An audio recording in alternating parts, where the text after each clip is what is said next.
A new tape breaks from Michael Cohen, President Trump slams the media, and Elizabeth Warren makes her pitch. I'm Ben Shapiro. This is The Ben Shapiro Show.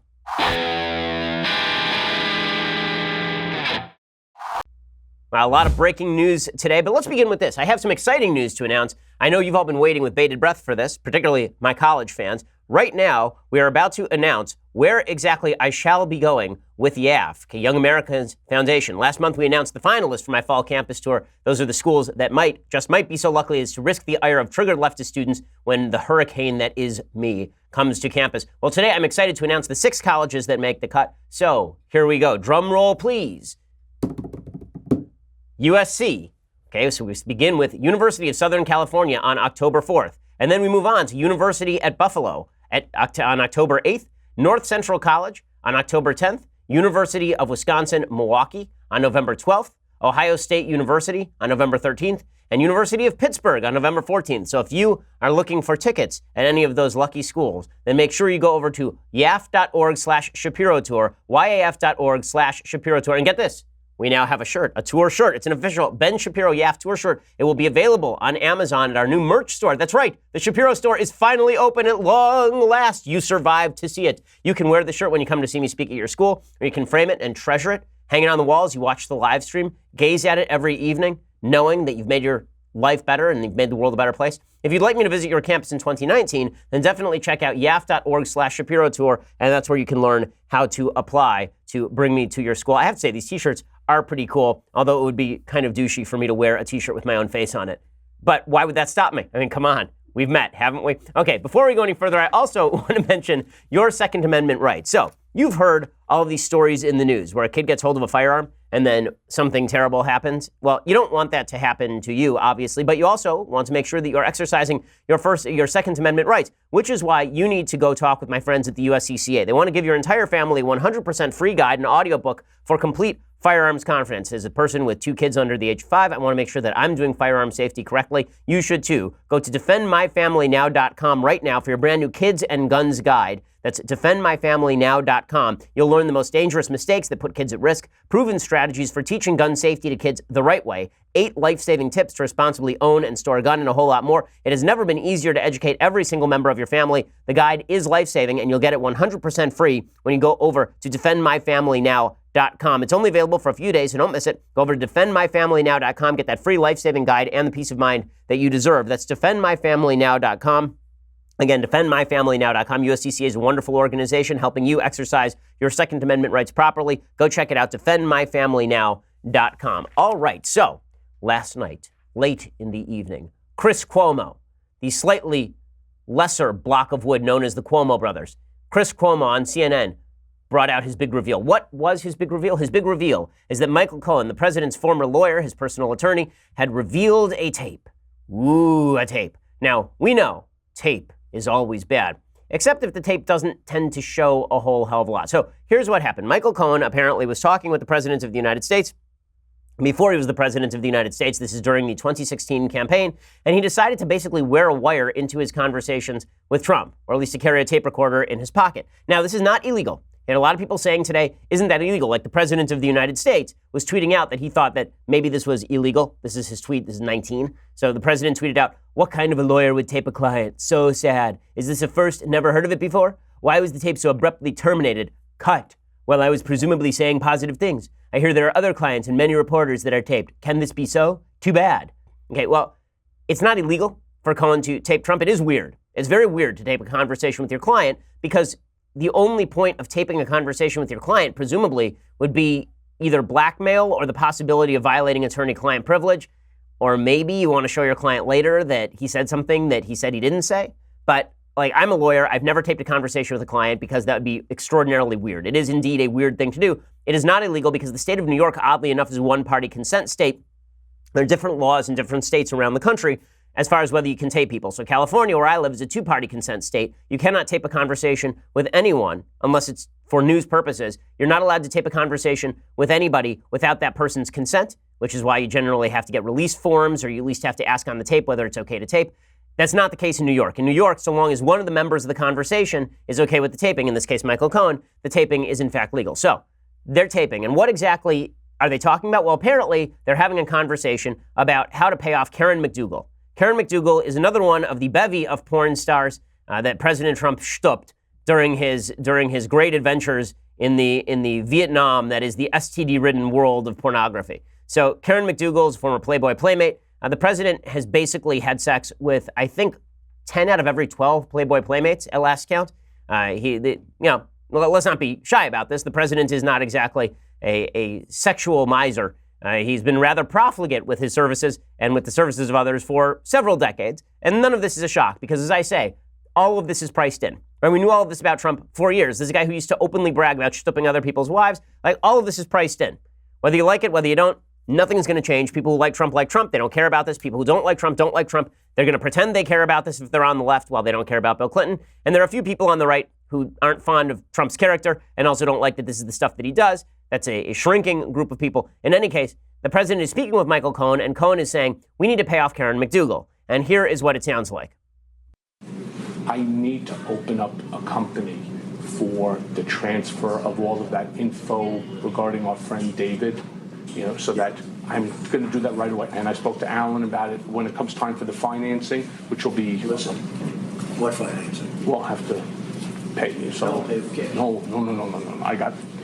Okay, so he then said the part of that conversation that actually matters is the very end. So what's happening here is that there is a guy who owns the National Enquirer, and his name is David Pecker. He is not a joke. That's his actual name. And he and President Trump are apparently very close friends. And the way that this shtick would work is that David Pecker would go out and buy the life rights for all of these women who had stripped Trump, and then Trump would set up a shell corporation and then pay David Pecker to actually convey those rights to Donald Trump so these stories would never hit the press. And apparently this is a fairly regular thing, according to various news reports. Well, as the election approached, Michael Cohen comes to Trump and he says, David Pecker has just bought the rights to Karen Mcdougal's story about stripping you. And he says, we need to basically figure out a way to pay David Pecker for those rights. We need to give him some cash, and then he'll give us the information, and then the information will never go anywhere. And so we'll set up a shell corporation that nobody really knows about. And the key part of that is at the very end, where Trump says something about cash, and then Cohen says back to him, no, okay. And what's unclear exactly is what Trump is saying. So is Trump saying that we need to pay off David Pecker in cash, or is he saying we need to sign him a check instead? The reason this makes a difference is because none of this is particularly legally relevant. There's nothing illegal about me paying off somebody to keep silent, signing a settlement agreement, buying their life rights. If, God forbid, I were to have an affair or something and pay somebody off, that is actually not illegal because it's not blackmail. It's just me paying somebody off. It's a legal agreement for somebody to shut up. So Trump has done this apparently a lot. There's nothing illegal about that. So he's not in any legal trouble for that, as Alan Dershowitz has pointed out. Where there could theoretically be legal trouble is we are approaching the 2016 election, and Trump wants to keep Karen Mcdougal silent. And so this acts as essentially a campaign expenditure. The reason he's paying off Karen Mcdougal is because he wants her to keep quiet in the run-up to the election. Same sort of accusations were made about Stormy Daniels, that the reason the president actually paid off Stormy Daniels is because he thought that if those stories broke right before the election, he wouldn't win the presidency, and he wanted to keep those people quiet, so he paid them a bunch of money. And then, more importantly, he didn't actually report that to the FEC. So if it's a campaign expenditure and he didn't report it to the Federal Elections Commissioner, then that could be a violation of campaign finance law. Now, is it really a violation of campaign finance law? Very difficult to say yes, considering that John Edwards did the same thing back in 2008. You remember John Edwards? That guy, right? Breck Hair Girl, you remember that guy? He, in 2008, was one of the front runners for the Democratic presidential nomination, but he'd been knocking on one of the photographers on his campaign. He actually knocked her up, right? He actually got her pregnant. And then he had a bunch of his campaign supporters pay her like $1 million to shut up. And this came to light, and they tried to prosecute him for campaign finance violations, and that prosecution fell through. There was a hung jury, and then they never retried him. So it's difficult to say that Trump did anything wildly different than anything that John Edwards did back in 2008. That said, the media think they finally have President Trump. They think that this will be the porn star that finally takes down the president. It's like Lucy with the football. Basically, there's a story that comes out with Trump stuffing a porn star and then paying her off, and the media says, now we have him, And Trump kind of nods slowly, like Jack Nicholson in that gif. He kind of just nods slowly. And then the Democrats approach the football, Trump pulls away the football, and the Democrats and the media go flying through the air. Now, the reason the Democrats are really excited is because they think Michael Cohen has even worse material on Trump. That is unclear at best. We know that there's something like 12 tapes between Trump and Cohen, supposedly, or 12 tapes that Cohen has. We don't know what's on those tapes. We know eventually they will leak. Cohen's lawyer is suggesting that this tape itself is evidence of illegal activity by the President of the United States. So this is Lanny Davis. So Lanny Davis was last seen in 1998 defending President Clinton. And now here he is on the other side going after President Trump. Basically, history repeats itself. The first time is tragedy. The second time is farce. This is the farce. Here's Lanny Davis, Michael Cohen's lawyer, on what these tapes supposedly show. We know that Trump has lied, even during the campaign when his campaign spokesman denied 2 months after this tape that he knew anything about Karen McDougal. Ladies and gentlemen, if you voted for Donald Trump, listen to the tape and ask yourself, is Donald Trump lying when he said he didn't use the word cash and accuses Michael Cohen of using the word cash? Okay, so there is that. And are we really in a situation where President Trump is lying about cash or checks? It doesn't matter, honestly. Legally speaking, it doesn't matter if he paid cash. It doesn't matter if he paid for a check. The only real question is whether he reported it to the FEC or whether he even had to. If it turns out that Trump regularly paid off women to keep silent, this probably is not an election violation, but Lanny Davis is going to make this look as bad as humanly possible. Why? Why is Michael Cohen doing this? Because Michael Cohen thinks that he's going to be prosecuted, and if he flips on the president, that his prosecution will basically be kicked to the second priority position, that it just won't matter as much. So Michael Cohen's lawyer continues. He says only drug dealers and mobsters use cash. The idea here is to make Trump look as bad as possible so that it looks like Cohen actually has material. Gotta say, Cohen is a pretty sleazy dude here. Now, this is not to excuse the president's sexual profligacy. It's not to excuse the fact that Donald Trump has a really, really poor history with women. It's not to excuse any of those things. But when I see this situation, the first thing that occurs to me is Michael Cohen was happy to ride on Trump's coattails for years and take his money and play his protection man. And then the minute things go wrong, he's out there ratting on him. But it's not even ratting about anything that's necessarily illegal.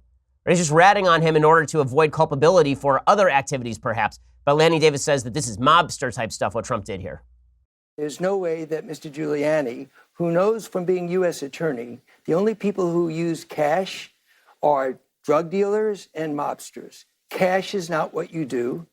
Okay, so again, I think that this is an exaggerated case being made by a lot of folks on the left. Do they think they're really going to get Trump this time? Apparently, they do. Rudy Giuliani has been caught in a little bit of a pickle. This is the president's lawyer. He's been caught in a little bit of a pickle because he suggested that Trump only paid via check. He never would have paid via cash. Now it appears that he may have paid via cash. But again, I don't think that any of this is going to make a large difference. I'm going to explain that in just a second. First, let's talk about the software that you are using for your company. Okay, you're dealing with a real head scratcher, and having your go-to person on call is a no-brainer. And this is particularly true when it comes to the world of software, which is really, really complex. When it comes to picking the right software for your business, Software Advice has done all the research for you. Their team of advisors can point you in the right direction so you can start working more effectively right now, and it's absolutely free. Just go to softwareadvice.com/Ben, answer a few short questions about your business. You will be connected with an advisor to discuss the best software options for your needs. Talking to an advisor, it can take 10 minutes or less. Whether you're a medical professional, construction manager, HR pro, Software Advice saves you time and helps you make a more informed decision. We here at the Daily Wire offices talk to the folks at Software Advice because we use an awful lot of technology and we need to know what is the best technology to use. So whether you are any of those jobs, you're going to need Software Advice. And if you're an entrepreneur or you work solo, Software Advice is a great way to get an expert opinion even without the resources of a big company. So they're on call and they can help you figure out your business software in minutes for free. Go check them out, softwareadvice.com/Ben to get started. That's softwareadvice.com/Ben, softwareadvice.com/Ben. Go and check it out. Okay, so Rudy Giuliani comes out in President Trump's defense. He says, listen, President Trump is not an idiot. He didn't do anything illegal here. There's no way the president is going to be talking about setting up a corporation and then using cash, unless you're a complete idiot. And the president's not an idiot. Okay, well, I honestly think that's sort of an irrelevant point. In the end, is this going to take down Trump? No, of course this isn't going to take down Trump. Now, what we do have to discuss here is the way that the media has treated this particular issue. So when it was President Clinton, okay, again, I don't mean to misdirect away from the supposedly central issue, which is how President Trump acted with regard to money. When it was John Edwards, when it was President Clinton, when it was Ted Kennedy, the media buried this stuff. Okay, the media were not interested in covering this stuff. When it comes to Barack Obama's college transcripts, we still don't have those. But when it comes to tapes that are being released by Michael Cohen, then the media is eager to run all of those, right? This is the same media who decry all the people who are running all of the Hillary Clinton emails that were being put out there by WikiLeaks. the same media is now saying, well, if we decide to run these tapes, it's totally fine to run these tapes. In the end, none of this is going to matter. The reason it's not going to matter is because everybody already has an opinion on President Trump. Everybody already knows that this is the sort of stuff that President Trump does. None of this is particularly telling. None of it is particularly revealing. And none of it is particularly troubling if you already like President Trump. So all of this talk about this is going to take down Trump seems to me wildly exaggerated. And it's a level of enthusiasm that I think is rather uncalled for, given the fact that everybody already assumed all this stuff was true. It's so funny. Every time the left thinks they catch President Trump in a lie, what they realize is that most Americans already thought he was fibbing. And this is the part that I think the media don't understand. Even people on the right who say that they believe President Trump at every turn, they understand when he's fibbing. Okay, everybody on the right who says, yeah, no, we believe Trump when he says he never stooped Stormy Daniels. Everybody on the right believes that he stooped Stormy Daniels. And no one cares, because they already figured that was baked into the cake. The same thing is true of Karen Mcdougal. They figure Trump's going to say what Trump's going to say to get himself off the hook, but they're very understanding about that because they feel as though President Trump is being unfairly targeted. And to a certain extent, they're not wrong. President Trump is being unfairly targeted in the sense that if the same stuff had happened with regard to a Democrat, it is highly doubtful whether the media would be treating this with anything like the same sort of enthusiasm. So, all the talk about why is it that Trump supporters don't just understand, why don't they get on the bandwagon that he's a bad guy who does bad things? Well, the answer is because they already priced that in. And what they decided is that they don't trust you more than they don't trust President Trump because they know where Trump is lying, but they don't know where you are lying. Trump's lies are predictable. Trump's fibs are predictable. We know exactly what he's going to say about Karen Mcdougal. But when it comes to the media, we don't know when they're going to say something completely, wildly untrue. Now, here's a great example of that. So yesterday, President Trump was speaking at a veterans group, and he started talking about the fake news, right? One of his favorite topics. And he suggested that we should not believe the fake news crap. And the media went nuts. Here's what President Trump had to say about this yesterday. Remember, they have the biggest, best, strongest lobbyists, and they're doing a number. Just stick with us. Don't believe the crap you see from these people, the fake news. Okay, so everybody on the left went nuts over this. How could he say that you shouldn't believe the stuff you read, the stuff that you see? It's Orwellian. He's saying, believe me, not the press, right? As opposed to Barack Obama, who said, don't believe the propaganda over at Fox News. This is nothing new. This is nothing new. And why should we believe the press when they are constantly fibbing about things? Like, really, there are a lot of times when the press undercuts its own credibility. I'll give you a perfect example. So yesterday, Jeff Sessions, or the day before, he was speaking at Turning Point USA, which is it's a big high school event over in Washington, D.C., a lot of big names over there. My friend, Kyle Cashew, who I've mentored a little bit, he helped put together the speakers list. Well, Jeff Sessions, the Attorney General, spoke there, and at a certain point, the students started chanting, lock her up. Now, I've been in a position like this. I was at CPAC, and people started chanting, lock her up. And my immediate response was, there's no reason to lock her up because she's already living in a hell of her own making, and she's wandering around the woods of upstate New York. Jeff Sessions, however, is sort of taken aback by the lock her up chants, and he starts kind of chortling over it. And he sort of then moves on with his speech. Here's what it sounded like. Lock her up.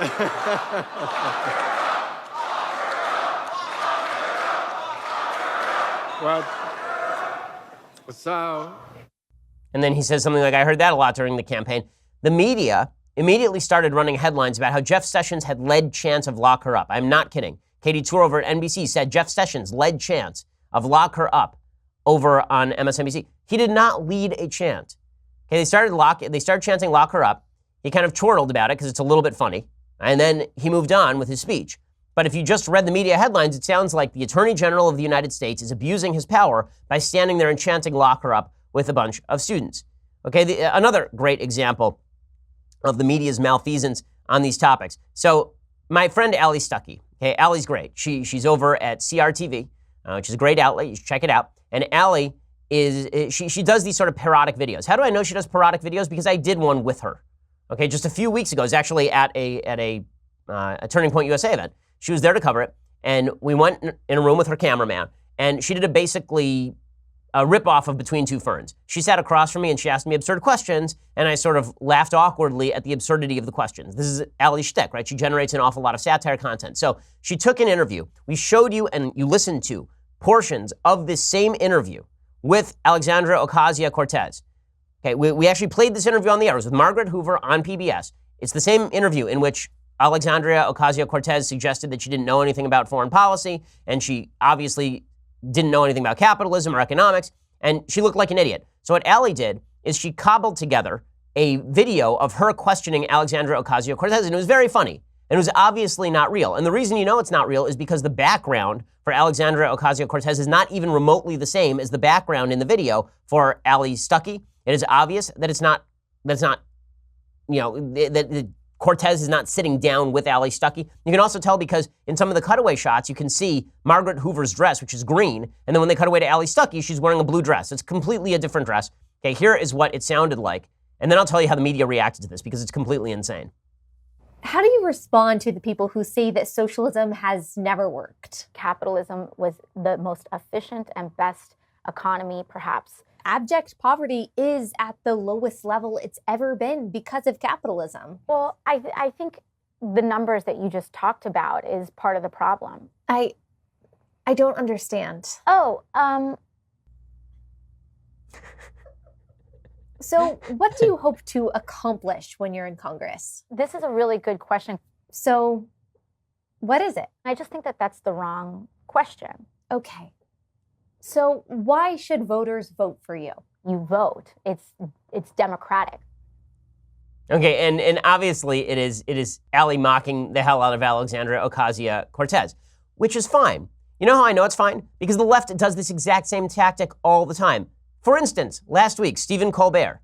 Right, we'll get to Stephen Colbert in just a second because I'm going to show you how the left uses this exact same tactic, and then I'll give you the punchline, exactly how the left treated this Ali Stuckey video because it's totally insane. First, I want to remind you that you may be spending too much on your credit cards, right? We've been living on credit for a very long time, where you're buying it now and then you're paying for it later, except you're now paying exorbitant fees because you didn't pay off your credit card on time. Well, with Lending Club, you can consolidate your debt or pay off your credit cards with one fixed monthly payment. Since 2007, Lending Club has helped millions of people regain control of their finances with affordable fixed-rate personal loans. No trips to the bank, no high-interest credit cards. Just go to lendingclub.com, tell them about yourself, how much you want to borrow, pick the terms that are right for you, and if you're approved, your loan is automatically deposited into your bank account in as little as a few days. Lending Club is the #1 peer-to-peer lending platform, over $35 billion in loans issued. It really is very simple. Go check them out, lendingclub.com/Ben. You can check your rate in minutes. You can borrow up to $40,000. That's lendingclub.com/Ben. So you're doing construction on your house, you need a quick loan, or you want to consolidate those credit card bills.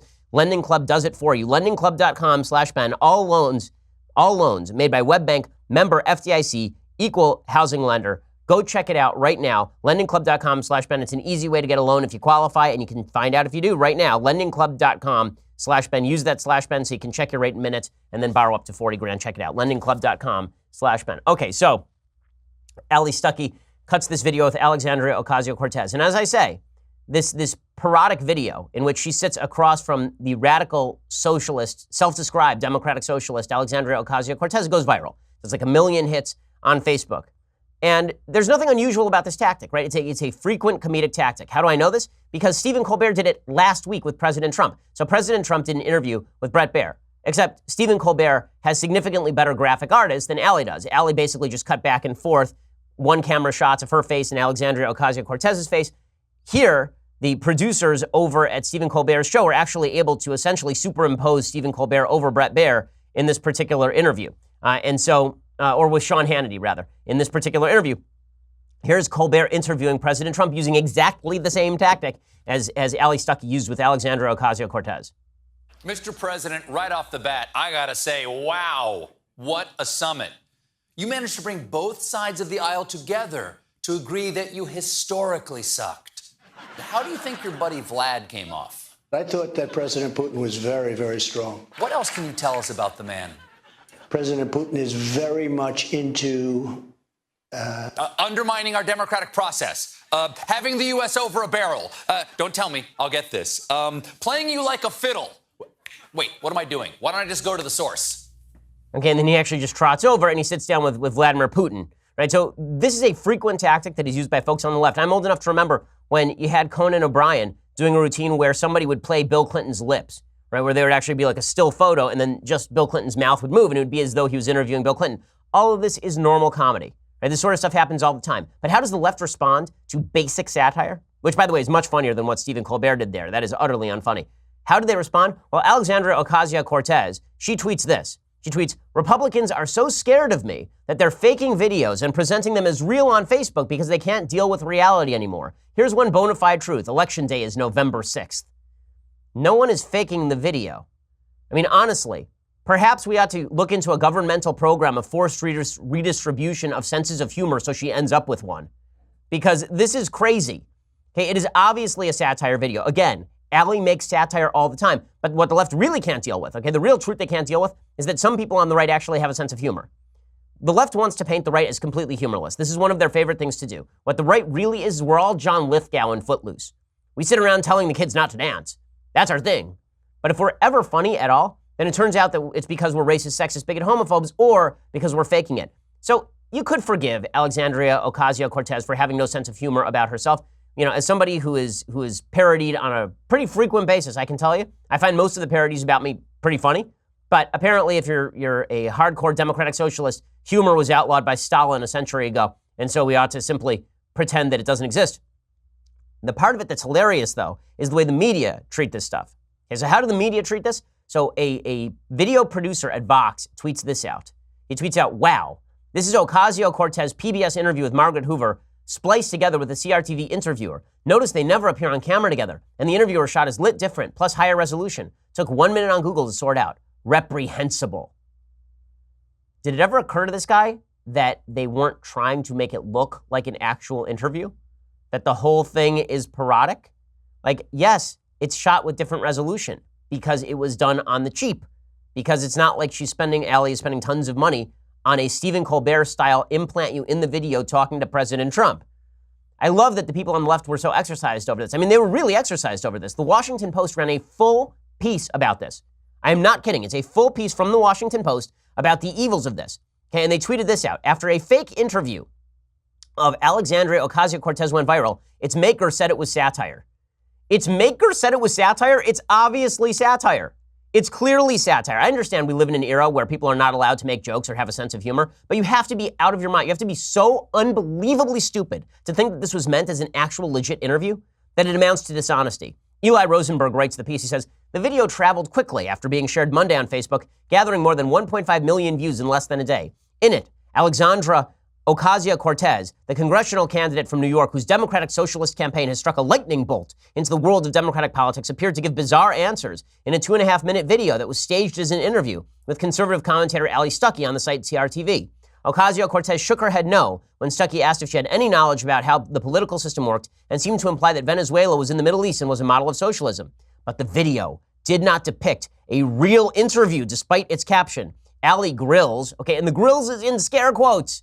It's in scare quotes. It's obviously satire. Congressional hopeful and progressive it girl Alexandria Ocasio-Cortez. Instead, it used heavily edited footage. After an outcry, the Facebook page for Stuckey's show was updated to note that the video was satire and included a reference to the original PBS show. But the fact the video traveled so widely has served as another example of how misleading information continues to thrive in the fast-paced flow of information online, despite Facebook's promise to better weed it out. So now the Washington Post is calling for regulation of Facebook because people cannot recognize a satire video. And then you wonder why when President Trump says, why are you listening to the media? So many people on the right nod along go, yeah, that's right.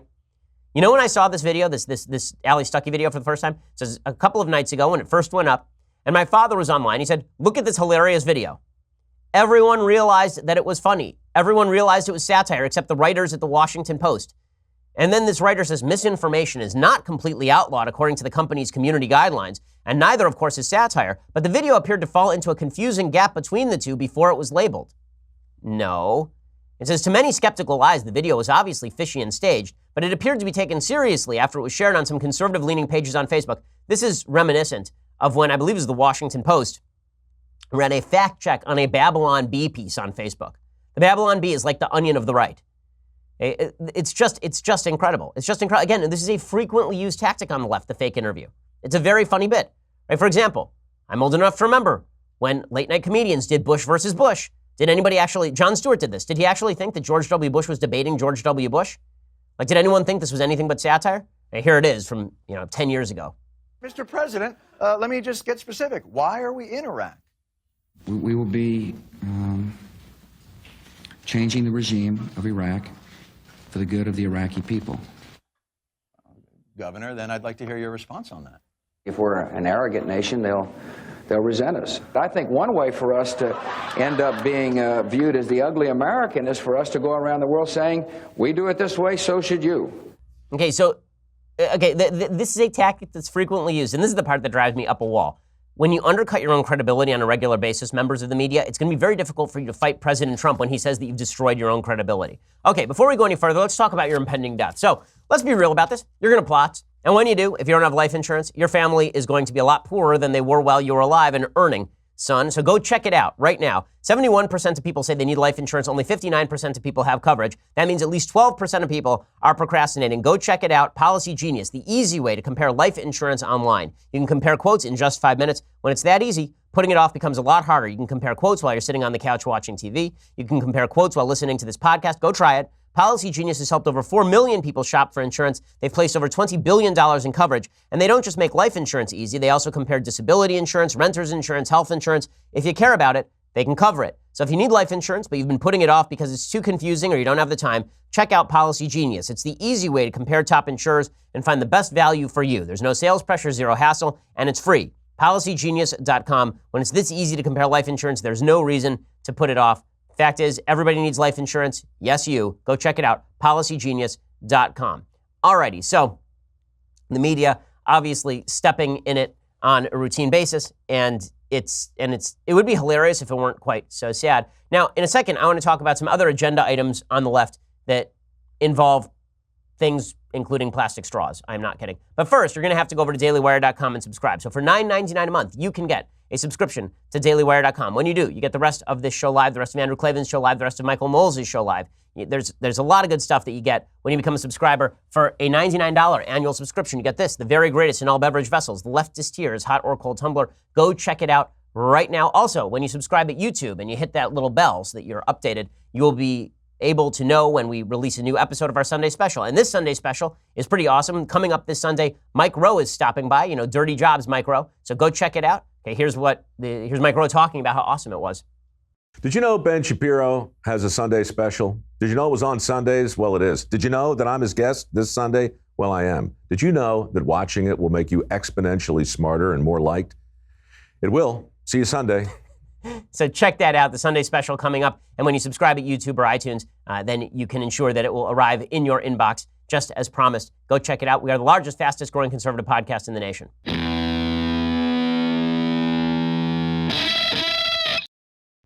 So when the left and the media aren't pretending that satire videos are real for the sake of attacking people, people on the left are also proposing some brand new ideas. There's only one problem. These brand new ideas, they're basically the same as the old ideas.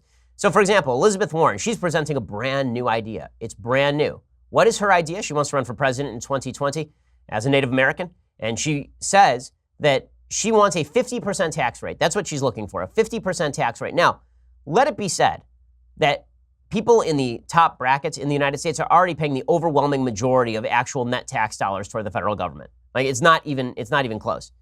People at the upper end of the tax spectrum between state and federal taxes are paying well in excess of 40%. If you're in the state of California, you're already paying closer to 50% of your money to taxes. But Elizabeth Warren says we need a 50% top tax rate. That's going to fix all of our problems. What's too high for the top personal rate? It's not about a number. That's what negotiations are all about. It's that... Is 50% obviously too high? Look, there was a time in a very prosperous America, an America that was growing a middle class, an America in which working families were doing better generation after generation after generation, where the top marginal rate was well above 50%. It's 90%. That's exactly right. Okay, the left never, ever, ever will actually give you a straight answer on this particular question. When you say to them, what is your preferred top tax rate? They'll never tell you that it's 100%, but it basically is 100%. Folks on the left will say, when the tax rate's really good is when the top marginal tax rate was 91% under JFK. Ignoring, of course, the fact that everybody basically avoided paying the 91% top tax rate with a variety of loopholes and deductions. But if you really believe that this is a winning campaign in the United States, a winning campaign is I want to raise everybody's taxes dramatically, talk to Walter Mondale circa 1984. Hey, this is your program. Let's raise taxes incredibly high. Yeah, genius ideas from the left. Also, outrage is on the program as well. So Cory Booker also wants to run for president in 2020. This is why when people say that Donald Trump is running at a disadvantage in 2020, I just wonder who they think he's going to run against. If it's going to be Elizabeth Warren, who's sending smoke signals, or Cory Booker, wild-eyed Cory Booker, the advantage has to be with Trump. Cory Booker is the senator from New Jersey, one of the senators from New Jersey, along with the execrable Bob Menendez. And Cory Booker has decided that he is going to play Crazy Eyes Mr. Potato Head in his 2020 campaign. He's going to get out his angry eyes, slap those things on, and then he's going to go out and campaign. Everything that he says is 5 times too crazy for actual moderate politics. Here he is yesterday suggesting that anyone who supports the nomination of Brett Kavanaugh for the Supreme Court is complicit in evil. And behind him is Elizabeth Warren. Even she looks awkward over this. There is no neutral. In a moral moment, there is no bystanders. You are either complicit in the evil, you are either contributing to the wrong, or you are fighting against it.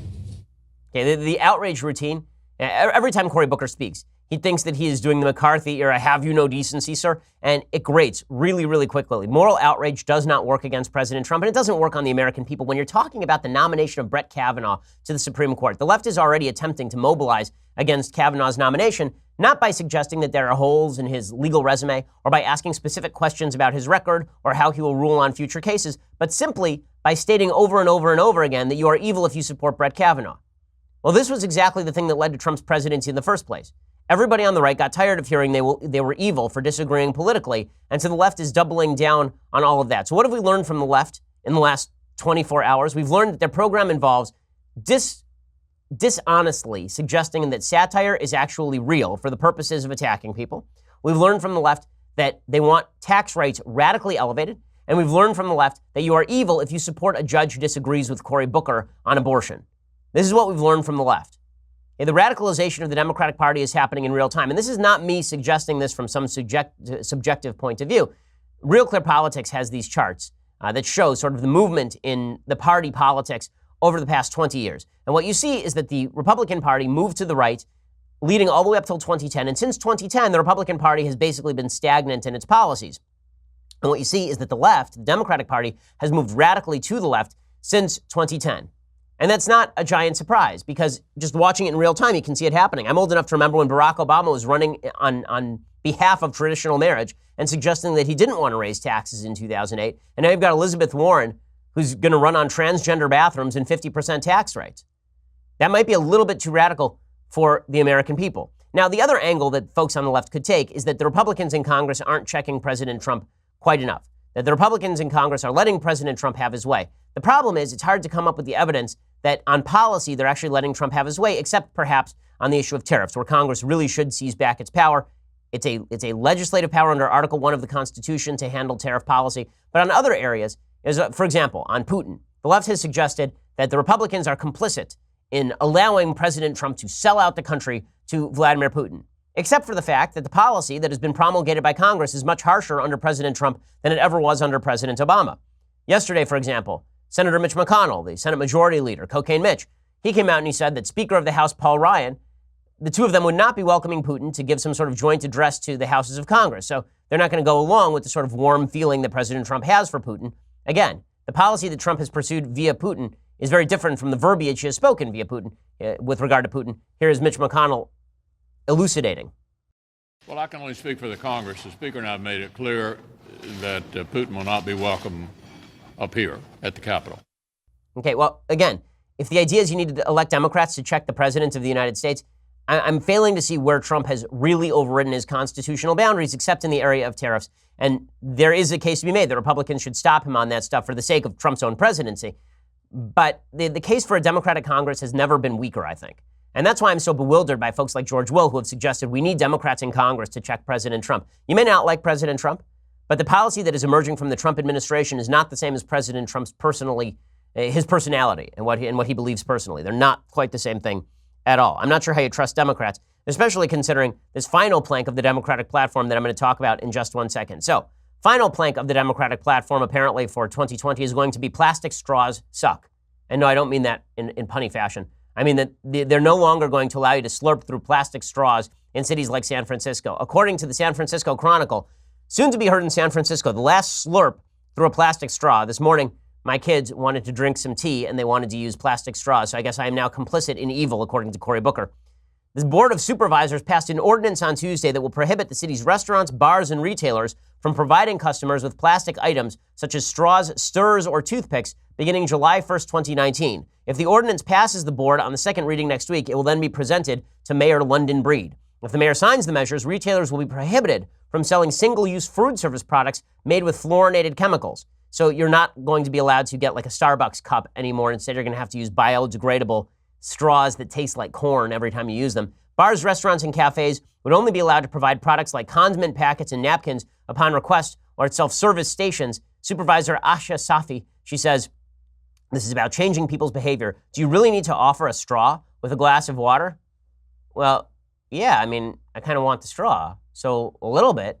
And if, by the way, all of the propaganda surrounding plastic straws is absolutely silly. When people say that plastic straws are actually contributing to the degradation of the environment in a serious way, it's just not true, okay? There's basically a survey that was done by an 8th grader suggesting that there are 8 million plastic straws that are thrown into the ocean, but that's just not, it's not true. It's not true, okay?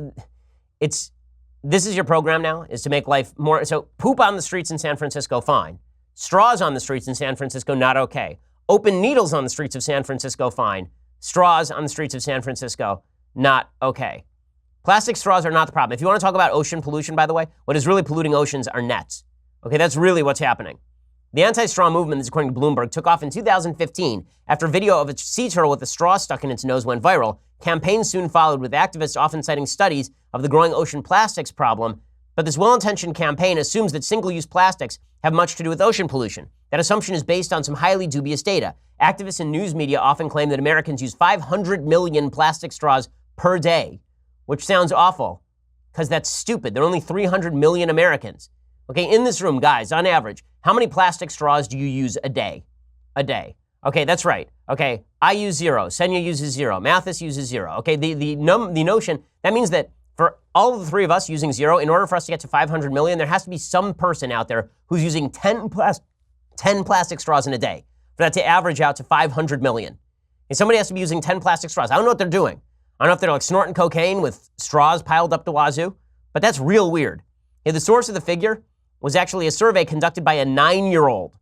2 Australian scientists estimated there were 8.3 billion plastic straws scattered on global coastlines, but even if those straws were suddenly washed into the sea, they'd account for 0.03% of the 8 million metric tons of plastics estimated to enter the oceans in a given year. But don't worry, the city of Santa Barbara has also passed an ordinance that will allow restaurant employees to be punished with up to 6 months of jail time or a $1,000 fine for giving plastic straws to their customers. The bill was passed unanimously last Tuesday. A $1,000 fine.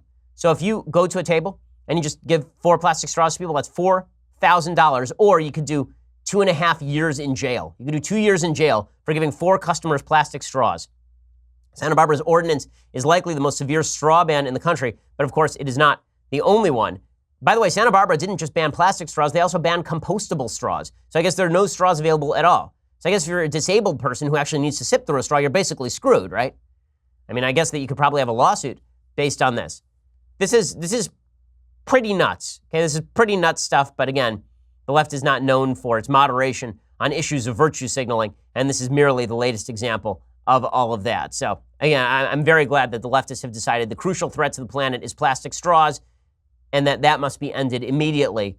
But the spread of poop on sidewalks, that's cool. Homeless people occupying every square inch of Los Angeles, that's fine. Just make sure those homeless people don't have plastic straws while they're spreading disease at Skid Row in Los Angeles, a thing that is actually happening. And priorities, guys, priorities. Okay, time for things I like, then some things I hate, and then we'll do a psalm, an uplifting psalm. I like Wednesdays because we do psalms. Okay, so we are going to do a thing I like. The thing I like today, we're doing jazz all this week. Sarah Vaughan, one of the great voices of all time. This is from her Live in Japan album, and it is just spectacular. She is, again, a once-in-a-century voice. Sarah Vaughan singing for you. So close your eyes, feed your You know, jazz really is the great American musical form, and it's obviously present in stuff like this. You know, from the blues that we played yesterday to the kind of torch songs that you hear here from Sarah Vaughan. It's present in George Gershwin. Jazz is a truly great all-American form of music, largely begun by black folks in the United States. And that's why when I rip on rap, because this is actually music, okay? Again, I don't have to do my spiel about how much I hate rap. Suffice it to say, I don't like rap. Okay, time for a couple of things that I hate.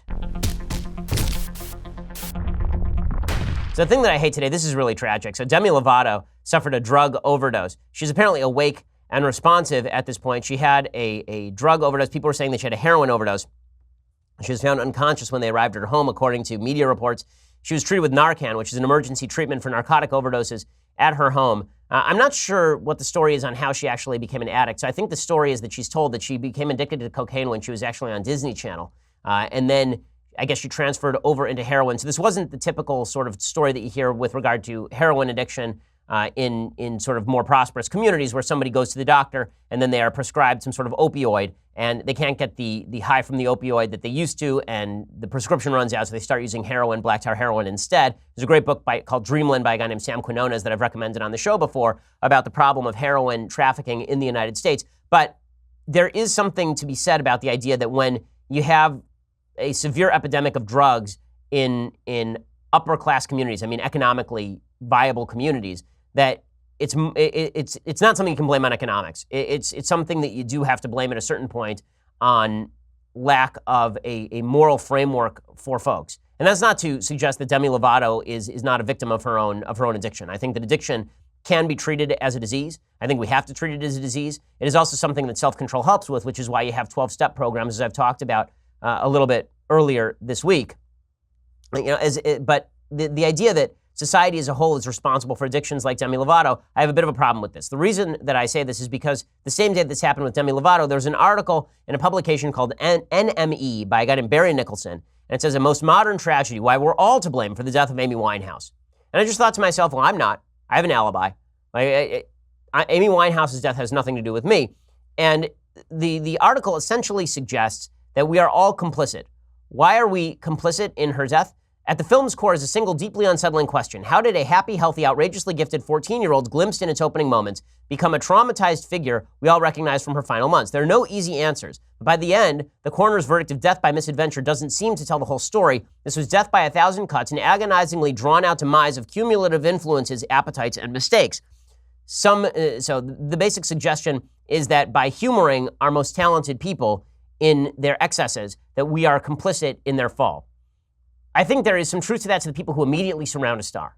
I think there are a lot of people who, when you get famous, there are a lot of folks who surround you who are going to tell you yes to a lot of things, and people who want to be your friends who are going to tell you yes to anything that you want to hear because saying no means you're going to be unpopular with the famous cool kid. You know, we here at the offices know a lot of very famous people, and this is a serious problem with famous people, is that they're often told yes by their hangers-on, and being told yes a lot means that you're going to start engaging in more and more outrageous excesses. That's why it's important to surround yourself with good people as a famous person. In the end, regardless of whether you are famous or whether you are not, if you believe in the idea that there is some level of personal responsibility for your own activity, I think blaming society for consuming your product is a little bit over the top. I don't think that it's the people who watched Roseanne who are responsible for Roseanne having serious life problems. I don't think that it's the people who bought Amy Winehouse albums who are responsible for Amy Winehouse doing what she did. I don't think it's the people who were fans of Demi Lovato who are responsible for Demi Lovato doing what she did either. I'm not suggesting, by the way, that Demi Lovato suggests that it is their fault. But I think there's a tendency on the part of the media to suggest that personal problems are actually societal problems and societal problems are actually personal problems. And that is a serious problem. Yeah, I think that the only way we're going to recover from this is with the belief that a more virtuous society in which we are all held to account and in which we protect each other from our excesses by not setting stumbling blocks in front of the blind. That's the kind of society that's going to protect people who do have a tendency toward addiction, who do have a tendency toward making mistakes in their personal life. Honestly, prayers for Demi Lovato, and I hope and pray, as I would for anyone, I hope that she gets over the issues that obviously plague her. She was sober, I guess, for some 6 years before she sort of fell off the wagon, and that's quite terrible. I hope that she gets back on the wagon. Thank God for Narcan. Thank God that she has the ability to hopefully recover and lead a fulfilled life. Okay, let's check out a psalm. So every Wednesday we do a psalm. We're making our way through the book. Today's psalm is Psalm 4.